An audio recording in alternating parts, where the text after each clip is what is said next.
So guys, जैसा कि हमने पिछले एपिसोड में देखा, एशियन प्लेटफॉर्म मीडिया पर सारे पेटिशन मौजूद थे, पर कोई आगे नहीं बढ़ रहा था। सभी को सही वक्त का इंतजार था। इस घाटी के दूसरी तरफ ही बोधिसु एशियन टीम मौजूद है, जिसे सब पाना चाहते थे, पर घाटी खुकार जानवरों से भरी हुई थी। जो भी अब तक अंदर गया वापस जिंदा नहीं लौटा। हुनयू ने कुछ जानवरों को रोककर दोनों की जान बचाई और लोगों का भरोसा जीतने के लिए उसने उन्हें एहसास दिलाया कि यह जगह सुरक्षित नहीं है। तुम यहाँ रहे तो मारे जाओगे। हम साथ आगे बढ़कर ही इन जानवरों से बच सकते हैं। सब उसके जासे में आ गए और फॉर्मेशन पर तैनात हो गए, पर जियो यान उसकी छिपी मंशाओं को पहचान गया था। वो अपने पूरे ग्रुप के साथ उनके पीछे तो गया, पर उनसे दूरी बनाए रखी। जब हुनयू ने सभी को धोखा दिया और आगे निकल गया, तभी एक लेपर्ड बीच ने जियो यान के साथ आगे पर भी हमला कर दिया, पर उन सभी ने मिलकर उसे खदेड़ दिया और सांस में कुछ राहत ली और बोला, फाइनली हमने इसे मार दिया। घाटी के ज्यादातर जानवर फाइट विनेटर दायरे में थे। इतने समय तक शिकार करते करते वे थक चुके थे, इसीलिए जियो यान ने एक रिकवरी पिल निकाल कर खाई और अपने साथियों से कहा, हम थोड़ी देर यही रुककर आराम करेंगे और जितनी जल्दी हो सके अपनी 2UQ एनर्जी रिकवर करेंगे। फिर उसने बाकी लोगों के लिए पावर रिकवरी की पिल्स बांटी। जोनल और मेडुसा भी पिल्स बांटने में जुड़ गई। जियो यान सोचता है ये जंगली जानवर वाकई में भयानक है और हुन कबीले और हेवन डीमन फिनिश आए के लोग कहीं नजर नहीं आ रहे। ऐसा लग रहा है कि वे पहले से ही बोधिसु एशियन टी की लोकेशन जानते हैं और हमें अपना फंसाकर आगे बढ़ चुके हैं। तभी जमीन तेजी से हिलने लगी, धरती कांप रही थी। जियो यान जब पीछे मुड़ा तो देखा कि जानवरों की एक बड़ी लहर उनकी तरफ आ रही है। संख्या असंख्य थी, साथ ही आसमान से भी जानवरों का एक विशाल कई जुड़ उड़ रहा था। सब घबरा उठे, हम इन पीछेदायक का कैसे सामना करेंगे। जायंट जबर रहे थे और लोगों को नोच नोच कर खाने लगे। कई लोग तेजी से भागने लगे, पर कमजोर अपनी जान बचा नहीं पाए। चारों ओर से पीछे आ रहे थे। जियो यान कहता है, यह जरूर हुनयू का हमारे लिए बिछाया हुआ जाल है, और फिर अपने साथियों से कहता है हमें पीछे हटना होगा। वो तेजी से आगे बढ़े, पर सामने से भी पीछे की दूसरी लहर आ गई। उनकी शक्ति भी फाइट वेनेरेटियन में की थी, जिसे बचना और मुश्किल हो गया। कुछ लोग पीछे रह गए और पीछे ने उन्हें पेड़ों तले कुचल दिया। बीच में 3 लोग खिंच चुके थे। वे मिलकर पीछे को रोकने की कोशिश करते हैं, पर सफल नहीं हो पाते और मारे जाते हैं। जियो यान का गुरु अब बिखर चुका था। जियो यान घबराया हुआ था। तभी उसे चट्टानों से बनी एक गुफा दिखी। वह चिल्लाया, सब मेरी पीठ के पीछे आओ। सभी तेजी से उस गुफा में दाखिल हो गए। जियो यान पीठ को रोकने के लिए पावर रिट्रीट करने लगा, पर यूनियन आगे आकर कमान संभालती है और अपने फ्लावर सेक के सभी विद्यार्थियों को आदेश देती है, हमें एक फॉर्मेशन एक्टिवेट करना होगा। फ्लावर सेक की लड़कियां मिलकर फॉर्मेशन सक्रिय कर देती है और गुफा के पेज द्वार को एक मजबूतियत से बंद करने लग जाती है। बाहर कुछ लोग जिंदा बचे हुए भाग रहे थे। उनमें से 2 लोग शिविर के अंदर आने में कामयाब हो गए, पर बाकी अंदर नहीं पहुंच पाए। वे दरवाजे पर जोर देते रहे, हमें अंदर आने दो, पर बिशु ने नोच नोच कर मार डालते हैं और अब वे उसी शिविर पर भी हमला करने लगे हैं। उसी समय हम हुनयू और उसके साथियों एशियन फिनिश दाय के मेंबर को देखते हैं, जो लगातार सुरंग खोदते हुए आगे बढ़ रहे थे। हुन कबीले के एल्डर रोफेपन की एसलोजियो टेक्निक का इस्तेमाल कर रहे थे, जिससे सुरंग लगातार गहरी होती जा रही थी। हुनयू कहता है, मैं महसूस कर पा रहा हूँ बोधिसत्व इसी रास्ते पर है, रास्ता खोलो तेजी से। एल्डर उसकी बात समझते हैं और यंग मास्टर के आदेश और तेजी से आके रास्ता बनाने लग जाते हैं। हुनयू आके कहता है, अगर हमें इन जंगली जानवरों की लहरों से डर नहीं लगा तो हमें इतना सावधान देने की जरूरत नहीं होती। हम तेजी से आगे बढ़ चुके होते। मगर उसके दिल में भी एक अजीब सी घबराहट सी थी। वाकई यह धीमी जान मेरे दिल में थोड़ी दहशत पैदा कर रही है, क्योंकि जानवरों को अगर उनके इस रास्ते का पता चला तो वो बच नहीं पाएंगे। जियोफेंग कहता है, तुमने इन जानवरों का ध्यान दूसरों की ओर मोड़ दिया और चुपके से अपनी छानबीन शुरू कर दी। भाई हुनयू, तुम बखूबी चालाकी से काम लेते हो। हुनयू जवाब देता है, हम सब मिलकर ही इस जगह तक पहुंचे हैं। अगर भाई जियोफेंग तुम अपनी हेवन डीमन फिनिश दाय को ले करते हुए हमारा साथ देते तो इतनी आसानी से आगे बढ़ना मुमकिन नहीं होता। हम इतनी जल्दी यहाँ तक नहीं पहुंच पाते। पर जियोफेंग को चिंता सता रही थी कि कहीं यह हमें भी धोखा न दे दे। फिर हुनयू कहता है, भाई तुम इतनी चिंता मत करो, हमने साथ में गठबंधन किया है। मुझे अपने दिल में वह वादा अच्छी तरह से याद है। जियोफेंग मुंह फेर कर कहता है, मुझे यकीन है कि तुम्हें वादे का दूसरा हिस्सा भी बखूबी याद होगा। भाई हुनयू, कहीं तुम बोल तो नहीं गए? हुनयू ठंडे लहजे में जवाब देता है, बिल्कुल नहीं। वादे के मुताबिक जब हम बोधिसु एशियन टी को ढूंढ लेंगे तो हम सभी अवसर आपस में बांट लेंगे, हिस्सा बराबर होगा। एक बार जो हुन कबीला वादा कर देता है तो वह बेशक पत्थर की लकीर की तरह मजबूत होता है। वही बार फ्लावर सीड की सभी लड़कियां शिविर को लंबे समय से मजबूत बनाए हुई थी, पर जानवरों के लगातार हमलों से लड़कियां थसी रही थी। धीरे धीरे शिविर कमजोर होती जा रही थी। यूनियन हार नहीं मान रही थी। वह अपने साथियों को डटे रहने का हुक्म देती है और पूरी ताकत से उस अन्वेषण को मेंटेन करने को कहती है। सभी जोर लगा रहे थे। कमांडर कुकिंग यांग भी उसकी मदद करने आता है और बाकी साथी भी हाथ बताने लगे। कमांडर को बोलता है, कुकरेन के सभी आदिवासी शिष्य मेरी बात ध्यान से सुनो, फ्लावर सेट के इस गठन को मेंटेन करने में मदद करो। सब उसकी बात मानकर काम में लगे। जियो यान अब अपनी जेब से 2 की रिकवरी मेडिसिनल बिल्स निकालता है और नालन व किंगलिंग को देते हुए कहता है, इन्हें समान रूप से बांट दो। जुनर जियो यान से कहती है, यह फॉर्मेशन सही रूप से कठिनाइयां दूर कर सकता है, पर यह कोई दीर्घकालिक हल नहीं। अधिक देर तक इस फॉर्मेशन को बनाए नहीं रखा जा सकेगा। साथ ही हुनयू और उसके साथी पहले दिखाई नहीं दे रहे थे और यह बात सबको चिंतित कर रही थी। कमांडर किंग यांग गुस्से में कहता है, वो कमीने उन यू और जियो फेंग पहले से ही मिले हुए थे। उन्होंने हमारा फायदा उठाकर जंगली जानवरों की लहरों को खींचने के लिए हमें ज्यादा बनाया। इस जगह से निकलने के बाद उन्हें इसका पछतावा होगा। जो यान निमक के साथ कहता है, उन यू को पूरा यकीन है कि उसने हमें ज्यादा बनाया, इसीलिए वह सही रास्ते पर आगे बढ़ रहा होगा। हमें बस उन यू के निशान ढूंढने होंगे। वह जिस रास्ते से गया है हमें उसी पर चलना होगा। उन्हें पकड़े बिना पूरी सिचुएशन तक पहुंचना मुमकिन नहीं होगा। जूनर को भी यह रणनीति उचित लगी, पर तभी फॉर्मेशन पर जानवरों के हमले और तेज हो गए, सभी दूर धकेल दिए गए। ले समय आर्मी का एक मेंबर सामने आया और बोला, तुम थोड़ी देर आराम करो, यह हिस्सा हम संभाल लेंगे। पर सभी को जानवरों के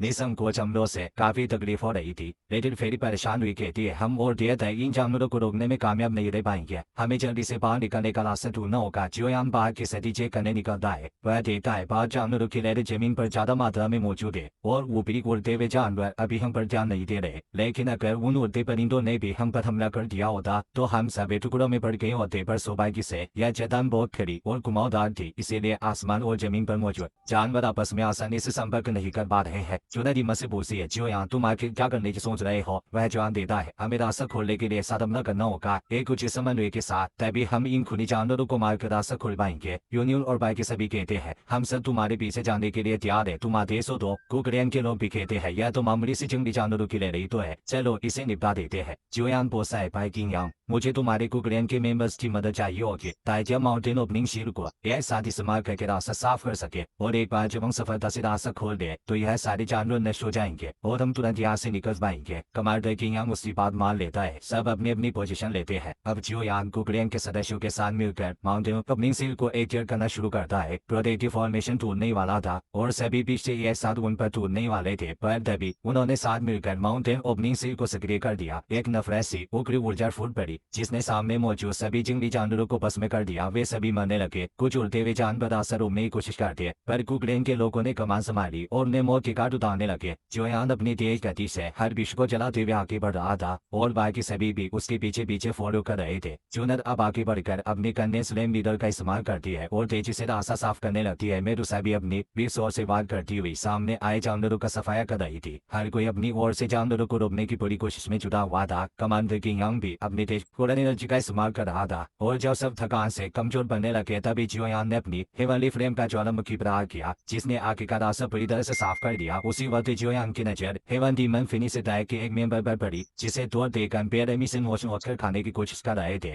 जियोयान जोकर कहता है, हेवन डीमन फिनिश डायक का मेंबर यहाँ मौजूद है, इसका मतलब है हम बिल्कुल सही दिशा में आगे बढ़ रहे हैं। वह अपनी सोल पावर का इस्तेमाल करता है और उसे एक गुफा में हुन्यू और उसके साथियों के निशान नजर आते हैं जिनमें वन क्लैन और हेवन डीमन फिनिश डायक दोनों के ऊर्जा चिन्ह मौजूद है। इससे वो समझ गया कि वे सब भूमिगत रास्ते से आगे बढ़ रहे थे। जियोयान अपने साथियों से कहता है, मैं कसने वाला फॉर्मेशन एक्टिवेट कर रहा हूँ, सब मेरे पीछे आओ, और फिर एक तेज हुआ एनर्जी के साथ उस गुफा की ओर बढ़ता है। उसकी आगे लपटों ने बीच का रास्ता जलाकर सुरंग बना दी जिससे सभी लोग उस गुफा रास्ते के अंदर पहुंच गए। दीवारों पर बने चिन्ह साफ दिखाई दे रहे थे कि यह उन ट्रेन की ऊर्जा मोड़ रही थी। जियोयान कहता है, वे सभी इस रास्ते से आगे बढ़ रहे हैं, मुझे तो यहाँ पोजिशन दी की मैग महसूस हो रही है, यानी यह रास्ता बिल्कुल सही है। निश्चित ही वह पवित्र वृक्ष इस सुरंग के दूसरी ओर होगा। उसके चेहरे पर एक खुशी की झलक उड़ती है, लेकिन तभी अचानक पीछे से जानवरों की एक लहर गुफा में घुस आती है। जियोयान सबको पीछे हटने का इशारा करता है और खुद अपनी टीदाजन बर्निंग फ्लेम बेगन देखने से उन सभी पीछे का सफाया कर देता है। इसके बाद सफेद से आगे बढ़ने लगती है, पर अब और भी ज्यादा जानवर उस ओर उमड़ने लगे थे और इसी खतरनाक मोड़ पर आज का एपिसोड यहीं पर खत्म होता है। अगर आपको यह वीडियो पसंद आया हो तो इसे अपने दोस्तों के साथ शेयर कीजिए और हाइप करना और लाइक करना ना भूले। Thanks for watching.